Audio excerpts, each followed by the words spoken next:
Assalamu alaikum Nazareen. This is your host Dr. Rabira Babar and you are watching another amazing episode of People Post by Fifth Pillar Group. हम हमेशा अपने show पे आपको मुख्तलिफ CEO से तो मिलवाते ही हैं, उनकी लाइफ स्टोरीज, लाइफ जर्नीज के बारे में बताते हैं, but there are so many things जो कि कॉर्पोरेट वर्ल्ड में अभी भी मिस्टीरियस हैं। वो कौन सी चीज़ें हैं, कौन सी ऐसी ट्रेनिंग्स हैं जो कि एम्प्लॉयज़ की भी होनी ज़रूरी है, सीईओज़ की भी होनी ज़रूरी है, और उसके साथ ही साथ ऑर्गेनाइजेशनल एनवायरनमेंट और education and there are so many certain things जिनके बारे में शायद आपने कभी सुना भी नहीं होगा, लेकिन आज के हमारे शो में आप ये सब जानेंगे। जो हमारे साथ गेस्ट मौजूद हैं वो ना सिर्फ एक सीईओ हैं बल्कि he is also a corporate trainer as well. और अक्सर औकात आप इन्हें टीवी पर भी देखते रहते हैं, इनकी अक्सर वीडियोज़ भी वायरल रहती हैं क्योंकि ये बड़ा ओपनली और ब्लंटली बात करते हैं, और इनके ओपन और ब्लंट बात करने का एक फ़ायदा ये ज़रूर होता है कि आपके और मेरे ज़हनों में जो इनकी बातें हैं वो ज़रूर रह जाती हैं, और उससे होता ये है कि हम अपने बिहेवियर में, हम अपने काम में तब्दीली लाते हैं, बेहतरी लाते हैं, और ऐसी बेहतरी हर सोसाइटी में आना बहुत ज़रूरी है।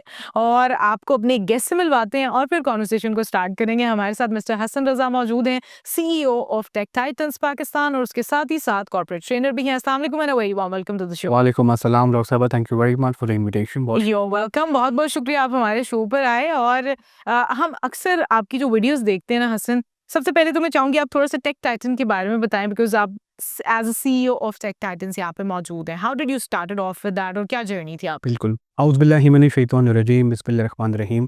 अल्लाहुम्मा सल्लि व सल्लिम अला सय्यिदिना मुहम्मदिन व आलिहि बिक़दरि हुस्निहि व जमालिहि व नूरिहि व कमालिहि। डॉक्टर साहब, बस सबसे पहले तो मैं ये कहूँगा कि टेक टाइटन्स की जो कामयाबी का राज़ है, वो दुरूद पाक है और अल्लाह ताला का ख़ास करम है। ये मैं ये मैं हर पॉडकास्ट में जब भी स्टार्ट करता हूँ, मैं ये कहता हूँ और 100% ऐसा ही है। टेक टाइटन्स हमने स्टार्ट किया था, एक कम्युनिटी थी, वो कम्युनिटी हमने कहा यार कि हम मिल के बनाते हैं, सारे जो 1-2 हमारे पार्टनर्स थे साथ, उनके साथ मिल के।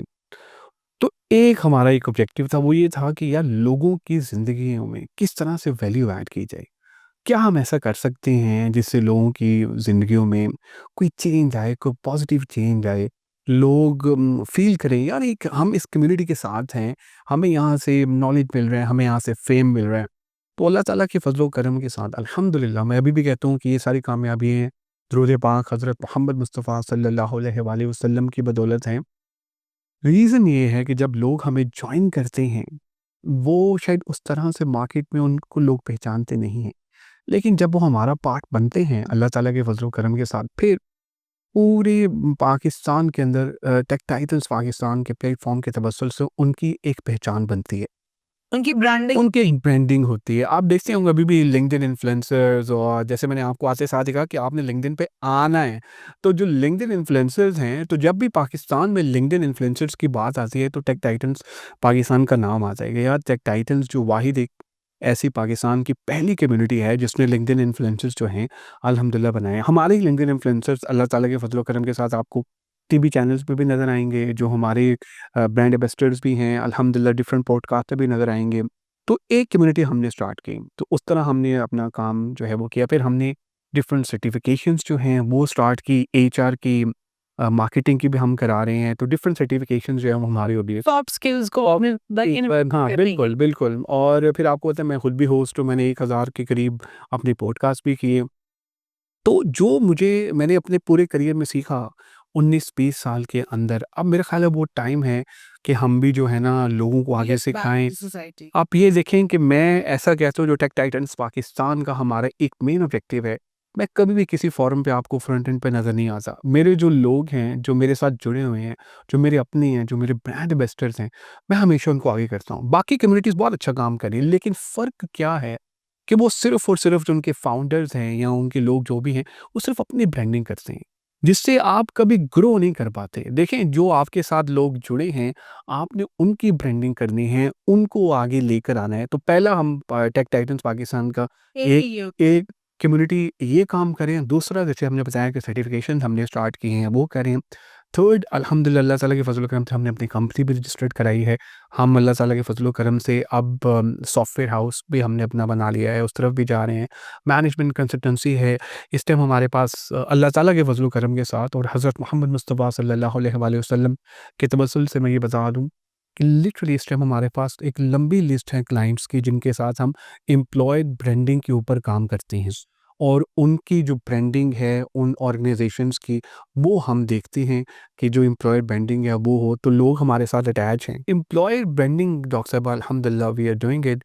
तो अल्लाह ताला के फजल करम से हमारे पास तो मतलब कि बस क्लाइंट्स होने के साथ-साथ you are training them as well. अच्छा, ये जो पॉइंट है आपका, that is I think is more appropriate for us to discuss right now कि आप जब ट्रेनिंग करते हैं, एम्प्लॉइज़ की जब हम ट्रेनिंग कर रहे होते हैं, there are so many things जो कि अक्सर औक़ात लोग भूल जाते हैं। अब तो ऐसे है ना कि everyone is a trainer, but एक इंसान जो खुद उस फील्ड में है और वो फिर किसी को ट्रेन कराए, I guess that's more appropriate. तो जब आप ट्रेनिंग करने के लिए जाते हैं, कौन से टाइप्स ऑफ एम्प्लॉइज़ आपको मिलते हैं?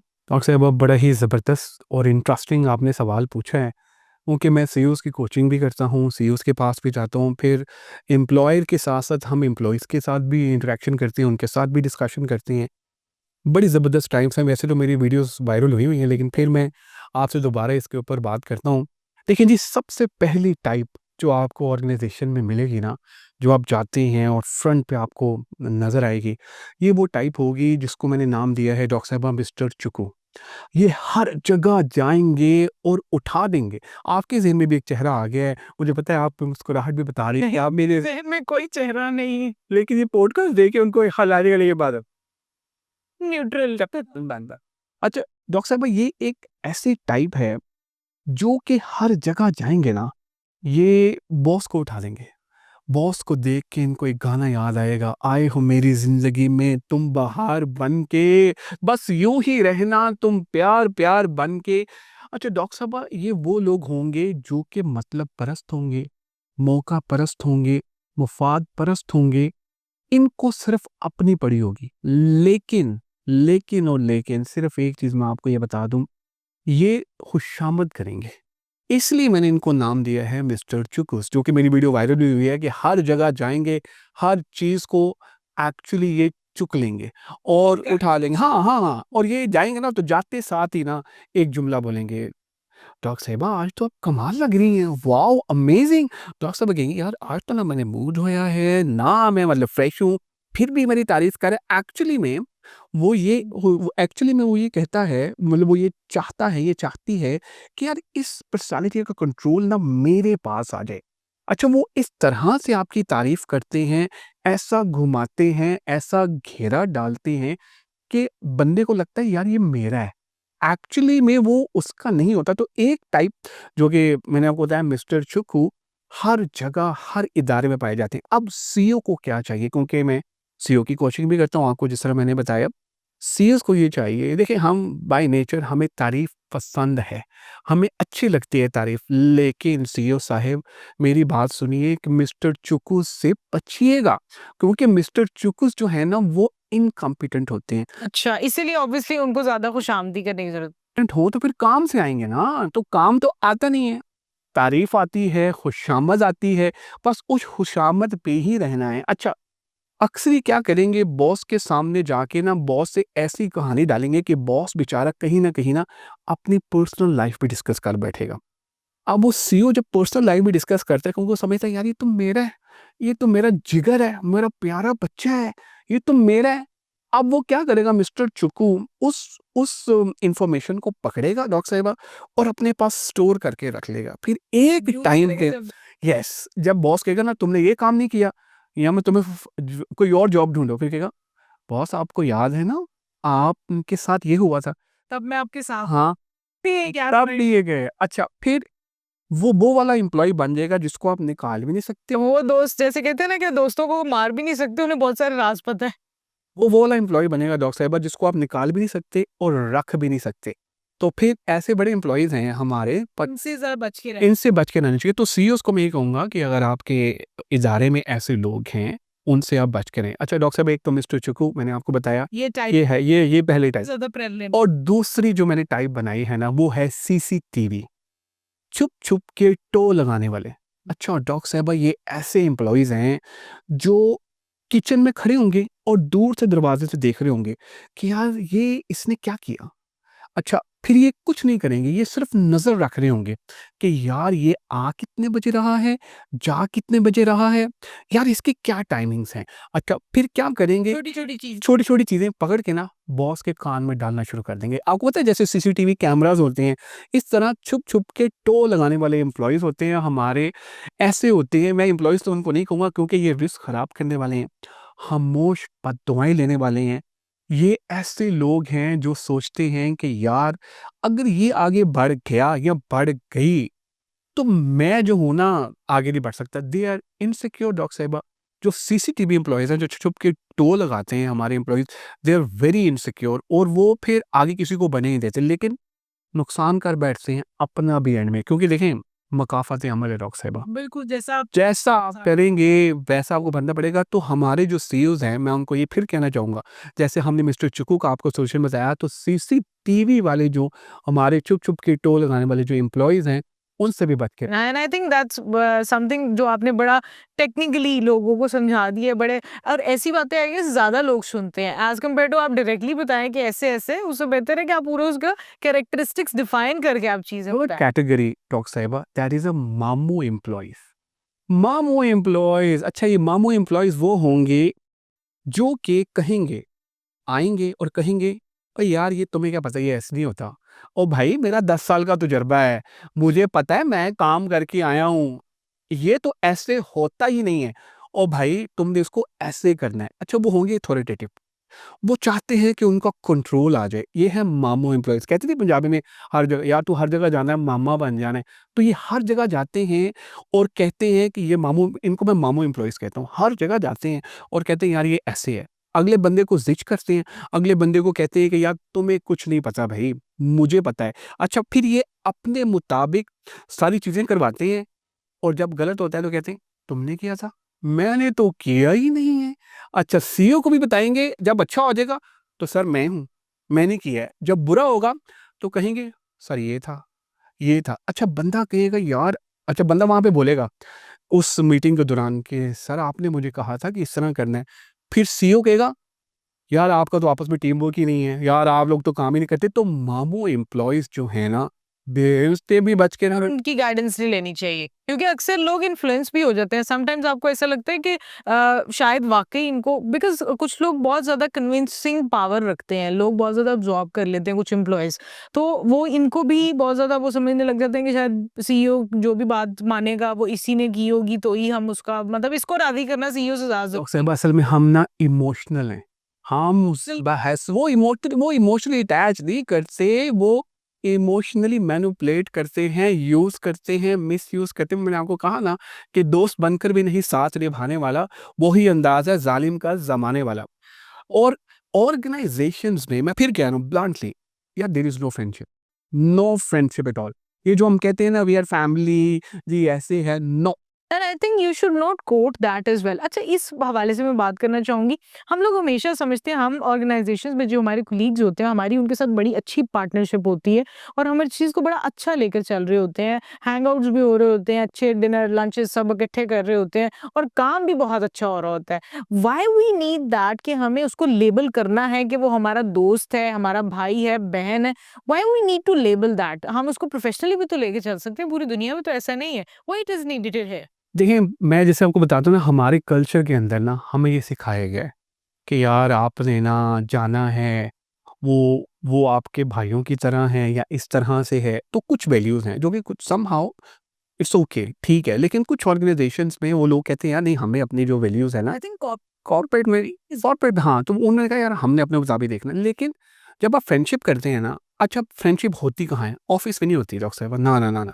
जब आप एम्प्लॉइज़ बैठते हैं ना तो एक ना आपको लाइक माइंडेड ग्रुप नज़र आ जाता है। अब वो क्या करते हैं, वो वाइब्स आ जाती हैं, वो आते हैं, वो आपको ऑफ़िस में चाय की जगह पे मिलेंगे आपको, या फिर ऑफ़िस से बाहर किसी करीबी रेस्टोरेंट में आप चले जाएँ, शाम के टाइम वो वहाँ बैठे होंगे और उनकी गुफ्तगू क्या हो रही होगी, यार आज ये ठीक नहीं हुआ, बॉस ने आज ये ठीक नहीं किया, यार ये ऐसे हुआ, फलाँ हुआ, एरिया ने कर दिया या फाइनेंस ने कर दिया, मार्केटिंग ने कर दिया। लेकिन मेरा एक सवाल है, वो जब ये आपकी दोस्ती चल रही होती है ना, एक बंदा उसमें से उठे और उसे कहो यार मैं रिज़ाइन कर रहा हूँ, तुम मेरे दोस्त हो ना, चलो करो रिज़ाइन, नहीं करेंगे? आपकी दोस्ती का वहीं पे इम्तिहान, ठीक है, सब हुआ नहीं नहीं। ऐसे भी तो कहते हैं मोटिवेशनल स्पीकर्स एंड एवरीबॉडी के आप अपने दोस्तों को, अपने करीबी रिश्तों को कभी आज़माएँ ना, क्योंकि आज़माएँगे तो सब खत्म हो जाएगा, तो फिर कैसे पता चलेगा? लेकिन डॉग साहिबा, आप आज़माएँ ना आज़माएँ, हालात आज़माएँगे, सिचुएशंस आज़माएँगी, सिचुएशंस आज़माएँगी। आप देखिए ना, असल में ये है कि it's all depend on your intentions, नीयत। अगर मैं मतलब सिंपल सी बात है, मैं किसी एम्प्लॉयी के साथ हूँ, जैसे मैं बहुत ज़्यादा मिलता हूँ एम्प्लॉयी से भी, फिर सीईओ से भी। मैं सिर्फ एक चीज़ कहता हूँ यार, कि तुम खलूस से दिल के साथ नीयतन उसकी हेल्प करो। तुम ये ना सोचो यार कि तुम्हारा वो प्रॉब्लम, इससे तुम्हारा काम हो जाएगा, ये सारी चीज़ें होंगी। देखिए ना, there is a corporate empathy का कॉन्सेप्ट है, हमारे यहाँ है ही नहीं। एक्चुअली में हमारे यहाँ है ही नहीं। अच्छा, हम क्या करते हैं, आपस में फ्रेंडशिप कर लेते हैं और फ्रेंडशिप करके ऑर्गेनाइजेशंस का बेड़ा गर्क करना शुरू कर देते हैं। अच्छा, फिर मिलकर नई कंपनी बना मिलकर लें। नई कंपनी बना लेंगे, लेकिन अच्छा फिर हमारा एक स्टेटमेंट होगी, कुछ नहीं होता, नहीं आगे बढ़ना, फिर कुछ नहीं होता, अल्लाह ताला और दे देगा, कोई फ़र्क नहीं पड़ता। भाई अल्लाह ने ये जो जॉब दी हुई है, इसका भी तो करना है ना, बाद में तो आपको डेफ़िनिटली चलो जो भी है सिलसिला होगा, लेकिन फिर क्या करते हैं वही एम्प्लॉयी उठते हैं, उसी ऑर्गेनाइजेशन के बारे में उसी ऑर्गेनाइजेशन के बारे में उठते हैं, उस ऑर्गेनाइजेशन के बारे में जगह-जगह बातें करते हैं कि जी देखिए ना, जहाँ से आपने स्टार्ट किया, अच्छा ये एक टाइप के बारे में मैं बात करना चाहूँगी, ये जो लोग होते हैं, एक ऑर्गेनाइज़ेशन से निकले हैं, ठीक है, वहाँ पर भी काम किया, अच्छा-बुरा जैसा भी था। अब ज़ाहिर है सीईओज़ या किसी भी इदारे को फ़र्क नहीं पड़ता कि कोई इंसान बाहर जा रहा है या नहीं जा रहा। जब एक बार वो छोड़ गया, उनके लिए किस्सा तमाम है। बहुत कम लोग होंगे जो इक्का-दुक्का बातें करते होंगे, मेरा ख़्याल है उन पे भी कोई समझदार कान नहीं धरता। लेकिन जब कोई ऐसा एम्प्लॉयी किसी दूसरी कंपनी में जाता है, पहले की बुराई करता है, और अगर वो सीईओ या वो कंपनी ऐसी है जिनका उनके साथ कॉम्पिटिशन भी है, तो वो वहाँ पर ज़्यादा अच्छा सेटल हो जाता है। ये जो ट्रेट है, ये आगे जाकर कितना नुकसानदेह हो सकता है उस इंसान के लिए खुद भी और इंडस्ट्री के लिए भी, वो ये उसके बारे में बताएँ? देखिए डॉक्टर साहब, मैं जैसा आपको बताया कि सीईओज़ के साथ बड़ी इंटरेक्शन रहती है, तो सीईओज़ को सबसे पहले मैं यही कहता हूँ कि यार अगर कोई बंदा आपने रखा है और वो प्रीवियस आपके ऑर्गेनाइज़ेशन के बारे में कि कुछ आपसे कह रहा है और गलत कह रहा है, ना हायर करें उसको। It's a red flag. It's a red flag, क्योंकि आज वो आपके ऑर्गेनाइजेशन के बारे में कहेगा तो कल वो कहीं न कहीं जाके किसी के बारे में नहीं कह सकता है, तो वो ना करें। अच्छा, हमारे यहाँ क्या होता है, हम फ्रस्ट्रेशन कहाँ निकालते हैं? फेसबुक पे, लिंक्डइन पे, यहाँ पे सोशल मीडिया। मतलब हायरिंग सोशल मीडिया देखकर भी हो रही मैं है। वही कह रहा हूँ, लोग गलती करते हैं। रीज़न क्या है? रीज़न ये क्या है, चीज़ें सोशल मीडिया पे पोस्ट नहीं करनी चाहिए? डॉक्टर साहब लेकिन एक एक्सपीरियंस रहा है। अब हम किसी ऑर्गेनाइज़ेशन में काम करते हैं, सारी चीज़ें होती हैं, समटाइम कुछ अच्छी चीज़ें भी हो जाती हैं, कुछ डेफ़िनिटली ऑर्गेनाइज़ेशंस की तरफ से भी प्रॉब्लम्स होती हैं, कुछ एम्प्लॉइज़ की तरफ से भी प्रॉब्लम होती हैं। लेकिन अगर आपसे फ्रस्ट्रेट होके ये सोशल मीडिया पे डाल दिया कि जी ये इनका ऐसे रहा, हो सकता है वाक़ई उन्होंने कुछ किया हो, लेकिन बहुत सारे मामलाज़ हैं डॉक्टर साहिबा जो अल्लाह की ज़ात के ऊपर छोड़ देने चाहिए। छोड़ देने चाहिए। फिर वहाँ से जो आता है ना कमबैक, वहाँ से जो चीज़ें आती हैं वो आप नहीं कर सकते। वो ना ही आपका लिंक्डइन कर सकता है, ना ही आपका फेसबुक कर सकता है। आपको बहुत सारी चीज़ें अगर आपके साथ ज़्यादती हुई है, अच्छा, हम अगर स्पेसिफिक कर दें इस चीज़ को हसन, कि आपको कौन-सी बातें सोशल मीडिया पे पब्लिकली पोस्ट नहीं करनी चाहिए, because right now we have firewall as well. लेकिन उससे पहले भी देयर आर सर्टेन थिंग्स जो आपको लगता है कि एक प्रोफेशनल को अपनी सोशल मीडिया लाइफ़ को मेंटेन रखते हुए भी कोई 2-3 ऐसी व्यूज़ नहीं शेयर करने चाहिए, वो कौन से हैं? देखिए जी, सबसे पहले तो आपका अगर बैड एक्सपीरियंस रहा है किसी भी ऑर्गेनाइज़ेशन के बारे में, उसके बारे में पोस्ट मत डालें, उसके बारे में बात मत करें। दूसरा, बॉस, अगर बॉस के बारे में आप रहे ब इतना रोलते हैं बेचारे को, मीम्स भी ना लाइक इतना रोलते हैं बेचारे को, हाँ। लेकिन मैं आपको जेन्युइन बता रहा हूँ, the tough boss is a blessing doctor साहब। हाँ, क्योंकि वो आपको आपकी क्रिएटिविटी, प्रोडक्टिविटी को एनहांस कर देखिए ना, देते हैं। एक तो होते हैं ना ठंडे बॉस, बड़े आराम से कल देखेंगे जी, कल कर लेंगे, ये होगा। फिर ऑर्गेनाइज़ेशन ग्रो नहीं करती। ऑर्गेनाइज़ेशन हमेशा जो है वो क्रिएटिव, इनोवेटिव और टफ, जो एक्टिव हो ना, मतलब जो आए, आपको पता चले यार ये बॉस आया है। एक अच्छा, क्या आपको नहीं लगता ऐसे कि पॉलिटिकल और सोशल आपके जो व्यूज़ हैं किसी भी पॉइंट ऑफ व्यू पे, चाहे वो रिलीजियस हैं, पॉलिटिकली हैं, इस तरह की चीज़ें भी अब बहुत ज़्यादा आपको हैम्प डाउन कर रही हैं ऑर्गेनाइज़ेशंस को किसी को हायर करने में, या नहीं? एग्ज़ैक्टली डॉक्टर साहब, ये बड़ा अच्छा पॉइंट आपने याद करवाया, मैं इसको भूल गया था। देखिए, एक तो मैंने बताया कि ऑर्गेनाइज़ेशन के बारे में आपने कोई बात नहीं करनी, बॉस के बारे में नहीं। और इन हाँ, और ऑफेंसिवली पॉलिटिकली कुछ भी पोस्ट ना डालें। मैं अभी रीसेंट पास्ट आपको एग्जांपल देता हूँ, पॉलिटिकल और रिलीजियस पे कोशिश करें कि रिलीजियस पे जो है आप डालें, लेकिन आप प्लेटफ़ॉर्म पहले देखें कि प्लेटफ़ॉर्म कौन-सा है, तो वहाँ पर आप करें। अच्छा, अभी रिसेंट पास्ट का मैं एग्ज़ाम्पल देता हूँ। हमारे यहाँ कुछ लोगों के वीज़ाज़ नहीं लगे। वो वीज़ाज़ ना लगने की रीज़न ये थी कि जो ऊपर लोग बैठे हैं ना, जो बाहर के लोग थे, वो सारा सोशल मीडिया देख रहे थे। उसपे से कुछ पॉलिटिकल थी, कुछ ऐसी चीज़ें थी जो मुझे अब आप ये देखें कि आप तो लगा रहे हैं, आपको व्यूज़ भी आ रहे हैं, आपको नीचे कमेंट्स भी आ रहे हैं, लेकिन अल्टीमेटली कहीं न कहीं कोई प्रॉब्लम आ रहा है। आप आइडेंटिफ़ाई तो हो रहे हैं ना कि आप कहीं न कहीं सिस्टम के लिए कहीं न कहीं आप सोसाइटी के लिए प्रॉब्लमैटिक हो सकते हैं and I think that has to be done by every person now. और एक टाइम था सर इनके बगैर भी तो इंडस्ट्रीज़ चलती थी, इसके बगैर भी तो पूरी दुनिया में बिज़नेस होता था। Why it is so important for an employee कि जो अपना काम करके गया है, अपनी जॉब की है, अपना बिज़नेस किया है, उसके बाद उसका शाम को बैठकर एक अपना पूरा तबसरा देना ज़रूरी क्यों है? और एक पूरी डिटेल और अपनी हार्श लैंग्वेज और आप जब एक ज़माना था कि न्यूज़ और यहाँ पर जब हम कोई बात सुन रहे होते थे वो भी एक लिमिटेशंस में अभी भी देयर आर, क्योंकि टीवी पे ब्रॉडकास्टिंग पे everyone has the hold up, लेकिन आपको सोशल मीडिया पे there is no break right now. उसकी वजह से हमारी जनरेशन का जो एक माइंडसेट है और इमोशनल इंटेलिजेंस है वो बहुत इफेक्ट हो रही है। तो अक्सर वो आप बिल्कुल सही कह रही हैं। देखिए, हमें इस टाइम जो सोशल मीडिया है ना, हम उसे कंट्रोल नहीं कर रहे। सोशल मीडिया हमें कंट्रोल कर रहा है। मैं अभी एक रीसेंट पास पे एक सीईओ के पास गया, तो मैंने देखा मैं उसके साथ 2 घंटे बैठा। उसने फ़ोन नहीं यूज़ किया। अच्छा, मैंने कहा यार ये क्या मतलब आईटी का इतना ज़बरदस्त सीईओ और ये वो उसने फ़ोन नहीं मतलब यूज़ किया। मैंने उससे पूछा, मैंने कहा यार ये तुम्हारा फ़ोन कहाँ है? उसका फ़ोन भी नहीं था उसके पास। कहता यार मेरा फ़ोन वहाँ पीछे बैग में अलमारी में पड़ा हुआ है। तो मैंने कहा तुम फ़ोन क्यों नहीं यूज़ करते? कहते यार फ़ोन को ना एक्चुअली में मैं कंट्रोल करता हूँ, फ़ोन मुझे कंट्रोल नहीं करता। तो दैट इज़ अ लर्निंग। हर बंदे ने अपनी-अपनी हाँ, हर बंदे ने अपने-अपने मतलब स्टाइल रखा हुआ है। जैसे हम एक सुपरस्टार है आमिर खान। आमिर खान के पास मोबाइल नहीं है। He is not using the mobile, उसने कई जगहों पे कहा भी है ये कि तो देखिए सोशल मीडिया पे आके कोई चीज़ लिख देना, फ्रस्ट्रेशन जो है वो डेफ़िनेटली होती है, चीज़ों पे चल रहा होता है, सारी चीज़ें हो रही होती हैं, लेकिन इन द एंड हमने देखना है कि यार इस मामले के पीछे क्या था? इश्यूज़ क्या थे? देखना है कि रिपरकशंस क्या आएँगी। हम लोग आइडेंटिफ़ाई नहीं करते कोई चीज़, हम फेक न्यूज़ जो है उसको आगे से आगे बढ़ा देते हैं विदाउट वेरीफाइंग। ये भी तो साहिबा अक्सर जो हमारी फीमेल्स हैं, वो मैंने देखा है कि पिक्चर्स खिंचवा लेती हैं, उस तरह की चीज़ें हो जाती हैं, लेकिन बाद में अल्लाह माफ़ी दे जब कोई रिश्ते हो रहे होते हैं, कुछ चीज़ें हो रही होती हैं, उनके लिए मुश्किलात आती हैं, उनके लिए प्रॉब्लम्स आती हैं, तो सोशल मीडिया को डू यू थिंक कि अभी भी ऐसा कुछ इश्यूज़ होते हैं?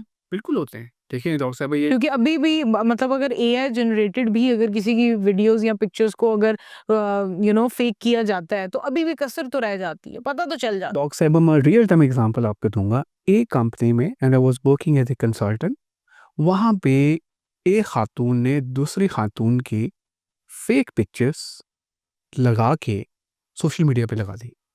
अच्छा, जब वो सोशल अब हुआ ये कि उनका आपस में फड्डा हो गया और आपस में ये हमारे पास केस आया भी और वहाँ पे ख़ैर उन्होंने बाद में जाके हायर अथॉरिटीज़ को रिपोर्ट भी किया, वो मामला हल भी हो गया।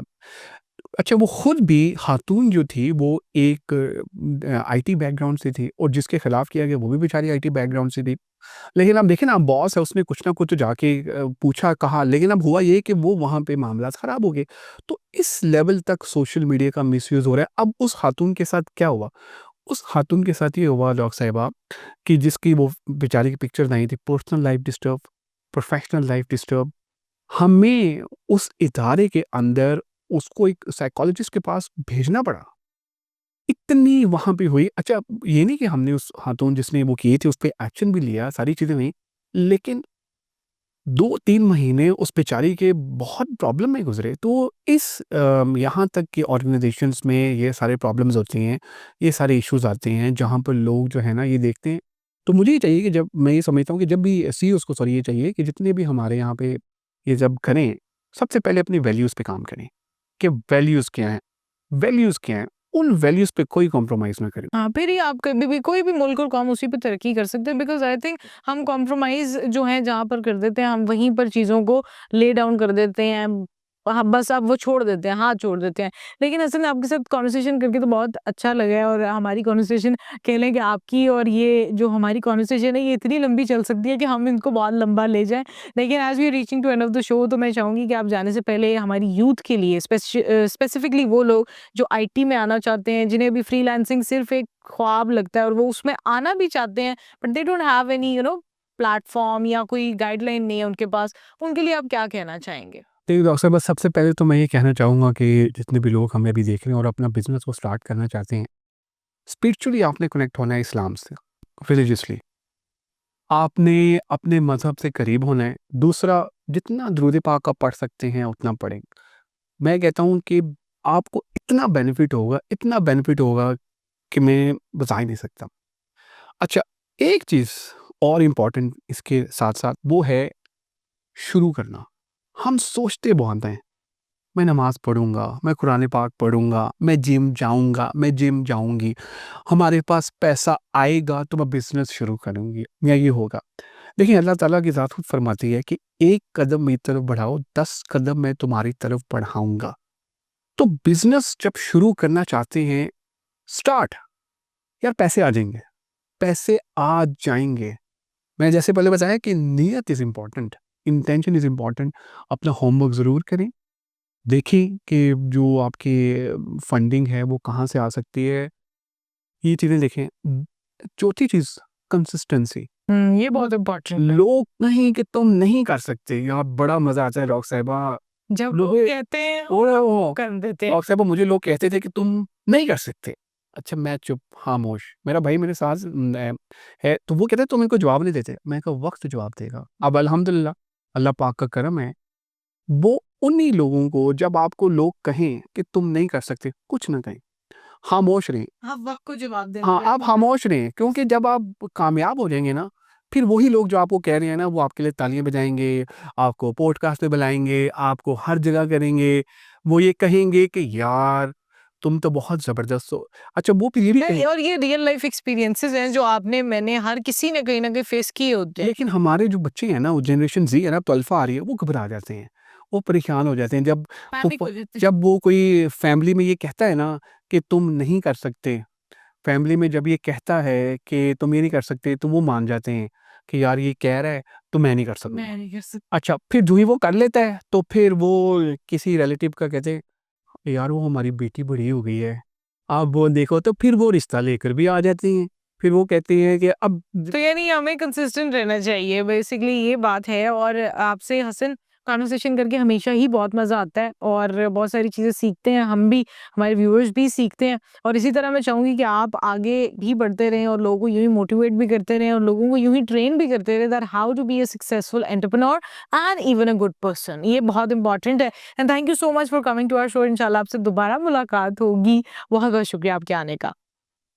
हमारे साथ मौजूद थे मिस्टर हसन रज़ा, और आपने देखा, आपने जाना टेक टाइटन्स के सीईओ होने के साथ-साथ उनका इतना एक्सपीरियंस कॉर्पोरेट वर्ल्ड में रह चुका है कि वो ना सिर्फ सीईओज़ को ट्रेन करते हैं, बल्कि वो एम्प्लॉइज़ को भी ट्रेन करते हैं और आपको हर तरह की जो एक मार्केट पॉलिटिक्स है, उससे भी अवेयर करते हैं, ताकि आपको पता चल सके कि हम लोग अपने आप को इन मार्केट पॉलिटिक्स से हटाकर अगर नई इनोवेशंस की तरफ आगे जाएँगे, तो हम भी आईटी में वहीं पर खड़े होंगे जहाँ पर हमारे हमसाया मुल्क या फिर कोई भी जो इस वक्त फर्स्ट वर्ल्ड कंट्रीज चल रही हैं, उनकी तरह हम भी आगे जा सकते हैं। क्योंकि पाकिस्तान का जो टैलेंट है, पाकिस्तान में जो आईटी में जाने वाले बच्चे हैं, स्टूडेंट्स हैं, यंगस्टर्स हैं, वो पूरी दुनिया में जाने भी जाते हैं और वो कुछ ना कुछ कर भी रहे होते हैं। और इसी तरह से बिजनेस कम्युनिटी और पाकिस्तान में रेवेन्यू जनरेशन का एक बहुत बड़ा जरिया आने वाले सालों में अभी भी है, बट आने वाले सालों में ये सरपास कर जाएगा बाकी किसी भी चीज़ को रेवेन्यू जनरेशन के लिए पाकिस्तान में। तो आप इसी तरह की पॉडकास्ट देखते रहने के लिए